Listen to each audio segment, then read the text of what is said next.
Hi welcome to Divya Badepalli blogs. ఎలా ఉన్నారు మీరు? నేను బాగున్నాను. ఈరోజు ధనియాల పౌడర్ ఎలా గ్రైండ్ చేసుకోవాలో ఇంట్లోనూ ప్రిపేర్ చేస్తున్నాను. ఇలా నేను 1 kg ధనియాలు తెచ్చుకున్నాను. ఎండలో బాగా ఎండబెట్టుకున్నాను. ఇప్పుడు సమ్మర్ కాబట్టి ఏమైనా పుల్లలు ఉంటే క్లీన్ చేసుకొని ఇలా ఫ్రై చేస్తున్నాను. మనకు తెలుస్తుంది, స్మెల్ కూడా చాలా బాగుంటుంది. ఇలా ఫ్రై చేసుకోవడం వల్ల పౌడరు కర్రీస్ కూడా బాగా టేస్ట్ ఉంటుంది. ఇలా హాఫ్ వేసి నేను చూడండి తెలిసిపోతుంది మనకు. జస్ట్ ఇట్లా పట్టుకొని చూస్తే క్రిస్పీగా జస్ట్ పగిలిపోతూ ఉంటాయి. ఎండలో ఎండినా కానీ బాగుంటాయి. ఇలా ఫ్రై చేసుకోవాలి, ఎక్కువ మరీ మార్చకూడదు. ఇలా ఫ్రై చేసుకొని తర్వాత చల్లారి పెట్టుకున్నాను.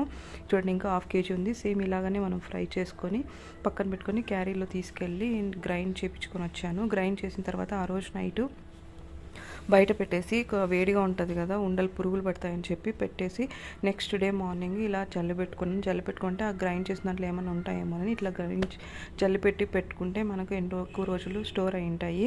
ఇలా పిండి అంతా జల్లింది, ఏమీ లేదు, జస్ట్ కొంచెం ఏవో చిన్న చిన్న పుల్లలాగా ఉన్నాయని అంతే.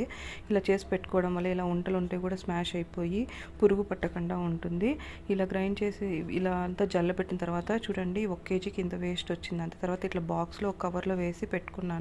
900 grams ఉంది, కేజీకి 100 grams తగ్గిపోయింది. ఇలా స్టోర్ చేసి ఫ్రిడ్జ్లో పెట్టినప్పుడు 1 year వరకు యూజ్ చేయొచ్చు. చాలా ఈజీగా ప్రిపేర్ చేసుకో. Thank you for watching.